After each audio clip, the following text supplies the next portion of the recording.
हमारा गांव का अनुभव है, जैसा हमारे कस्बे का अनुभव है, जैसा हमारे छोटे नगर का अनुभव है, वैसा ही पूरे देश का भी होता है।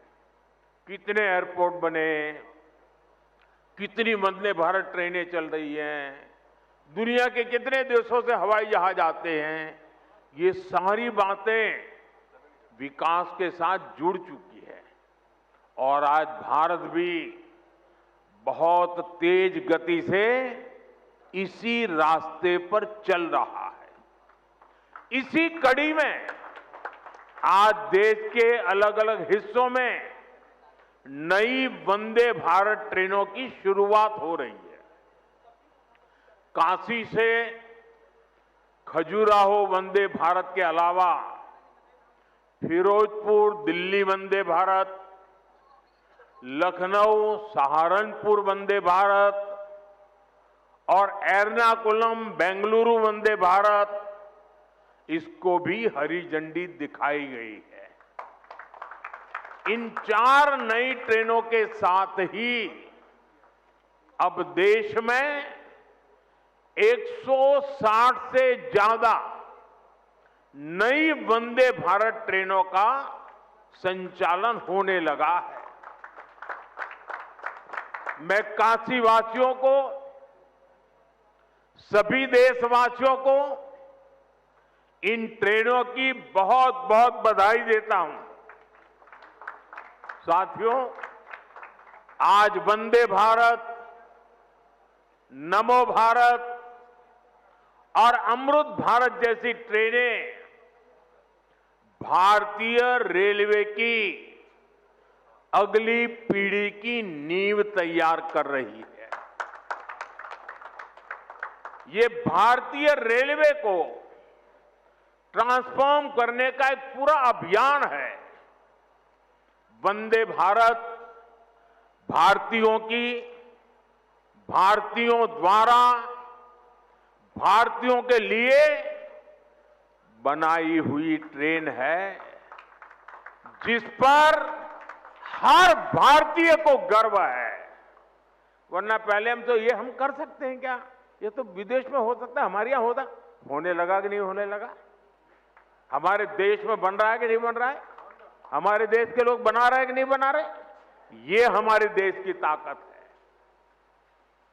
और अब तो विदेशी यात्री भी वंदे भारत को देखकर अचंभित होते हैं। आज जिस तरह से भारत ने विकसित भारत के लिए अपने साधनों को श्रेष्ठ बनाने का अभियान शुरू किया है, ये ट्रेनें उसमें एक मील का पत्थर बनने जा रही है। साथियों, हमारे भारत में सदियों से तीर्थ यात्राओं को देश की चेतना का माध्यम कहा गया है। ये यात्राएं केवल देव दर्शन का मार्ग नहीं है, बल्कि भारत की आत्मा को जोड़ने वाली पवित्र परंपरा है। प्रयागराज, अयोध्या, हरिद्वार, चित्रकूट, कुरुक्षेत्र, ऐसे अनगिनत तीर्थ क्षेत्र हमारी आध्यात्मिक धारा के केंद्र है। आज जब ये पावन धाम वंदे भारत के नेटवर्क से जुड़ रहे हैं, तो एक तरह भारत की संस्कृति, आस्था और विकास की यात्रा को जोड़ने का भी काम हुआ है। ये भारत की विरासत के शहरों को देश के विकास का प्रतीक बनाने की तरफ एक अहम कदम है।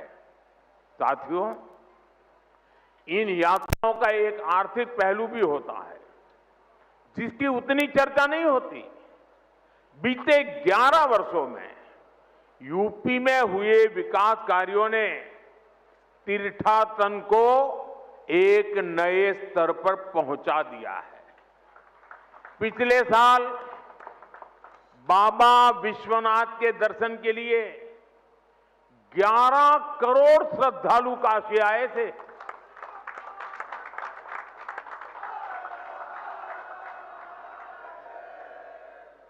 अयोध्या में राम मंदिर के निर्माण के बाद 6 करोड़ से ज्यादा लोग रामलला के दर्शन कर चुके हैं।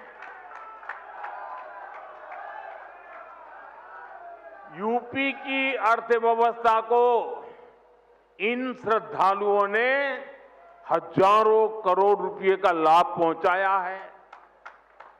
इन्होंने यूपी के होटलों, व्यापारियों, ट्रांसपोर्ट कंपनियों, स्थानीय कलाकारों, नाव चलाने वालों को निरंतर कमाई का अवसर दिया है।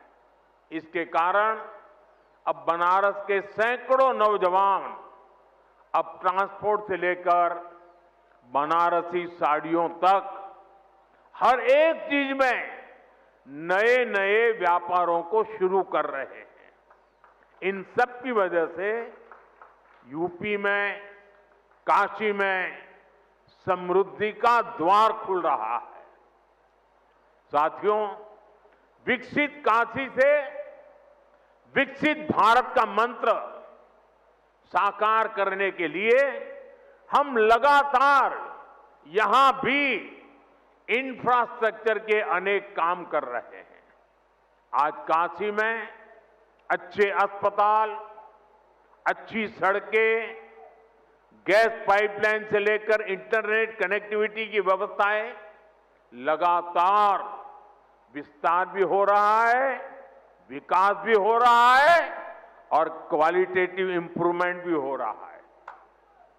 रोपवे पर तेजी से काम हो रहा है। गंजारी और सीगरा स्टेडियम जैसे स्पोर्ट्स इंफ्रास्ट्रक्चर भी अब हमारे पास है। हमारा प्रयास है कि बनारस आना, बनारस में रहना और बनारस की सुविधाओं को जीना सबके लिए खास अनुभव बने। साथियों, हमारी सरकार का प्रयास काशी में स्वास्थ्य सेवाओं में लगातार सुधार का भी है। 10-11 साल पहले स्थिति ये थी कि गंभीर बीमारी का इलाज कराना हो तो लोगों के पास सिर्फ BHU का विकल्प होता था और मरीजों की संख्या इतनी ज्यादा होती थी कि पूरी रात खड़े रहने के बाद भी इन्हें इलाज नहीं मिल पाता था। कैंसर जैसी गंभीर बीमारी होने पर इलाज के लिए लोग जमीन और खेत बेचकर मुंबई जाते थे। आज काशी के लोगों की इन सारी चिंताओं को हमारी सरकार ने कम करने का काम किया है। कैंसर के लिए महामना कैंसर अस्पताल, आंख के इलाज के लिए शंकर नेत्रालय, BHU में बना अत्याधुनिक ट्रॉमा सेंटर और शताब्दी चिकित्सालय, पांडेयपुर में बना मंडलीय अस्पताल, ये सारे अस्पताल आज काशी, पूर्वांचल समेत आसपास के राज्यों के लिए भी वरदान बने हैं। इन अस्पतालों में आयुष्मान भारत और जन औषधि केंद्र की वजह से आज गरीबों को, लाखों लोगों के करोड़ों रुपयों की बचत हो पा रही है। एक तरफ इससे लोगों की चिंता खत्म हुई है, दूसरी तरफ काशी इस पूरे क्षेत्र की हेल्थ कैपिटल के रूप में जाना जाने लगा है। साथियों, हमें काशी के विकास की ये गति, ये ऊर्जा बनाए रखनी है ताकि भव्य काशी तेजी से समृद्ध काशी भी हो और पूरी दुनिया से जो भी काशी आए वो बाबा विश्वनाथ की इस नगरी में सभी को एक अलग ऊर्जा, एक अलग उत्साह और अलग आनंद मिल सके। साथियों, अभी मैं वंदे भारत ट्रेन के अंदर कुछ विद्यार्थियों से बात कर रहा था। मैं अश्विनी जी को बधाई देता हूं, उन्होंने एक अच्छी परंपरा शुरू की है। जहां वंदे भारत ट्रेन का शुभारंभ होता है, उस स्थान पर बच्चों के बीच में अलग अलग विषयों पर कंपटीशन होती है। विकास के संबंध में, वंदे भारत के संबंध में, अलग अलग विकसित भारत की कल्पना के चित्रों के संदर्भ में, कविताओं को लेकर के। और मैं आज, क्योंकि ज्यादा समय नहीं मिला था बच्चों को, लेकिन 2-4 दिन के भीतर भीतर उनकी जो कल्पकता थी, उन्होंने विकसित काशी के जो चित्र बनाए थे, विकसित भारत के जो चित्र बनाए थे, सुरक्षित भारत के जो चित्र बनाए थे, जो कविताएं सुनने को मिली मुझे, 12-12, 14 साल से बेटे बेटियां इतनी बढ़िया कविताएं सुना रहे थे। काशी के सांसद के नाते मुझे इतना गर्व हुआ कि मेरी काशी में ऐसे होनहार बच्चे हैं। मैं अभी यहां कुछ बच्चों को मिला, एक बच्चे को मिला, उसको तो हाथ की भी तकलीफ है, लेकिन जो चित्र उसने बनाया है, मैं वाकई बहुत ही मेरे लिए प्रसन्नता का विषय है। यानी मैं यहां की स्कूलों के टीचरों को भी हृदय से बहुत बधाई देता हूं कि उन्होंने बच्चों को ये प्रेरणा दी, उनका मार्गदर्शन किया। मैं इन बालकों के माता पिता को भी बधाई देता हूं। जरूर उन्होंने भी कोई न कोई योगदान किया होगा, तब इतना सुंदर कार्यक्रम इन्होंने किया होगा। मेरा तो मन में विचार आया कि एक बार यहां इन बच्चों का कवि सम्मेलन करें और उसमें से 8-10 जो बढ़िया बच्चे हो उनको देश भर में ले जाए, उनसे कविताएं करवाए। इतना प्रभावी था।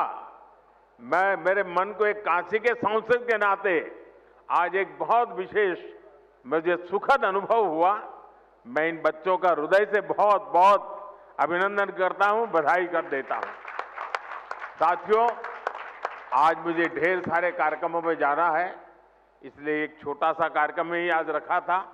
मुझे जल्दी निकलना भी है और सुबह सुबह इतनी बड़ी मात्रा में आप लोग आ गए, ये भी खुशी की बात है। एक बार फिर आज के इस आयोजन के लिए और वंदे भारत ट्रेनों के लिए आप सभी को मेरी ढेर सारी शुभकामनाएं। बहुत बहुत धन्यवाद। हर हर महादेव।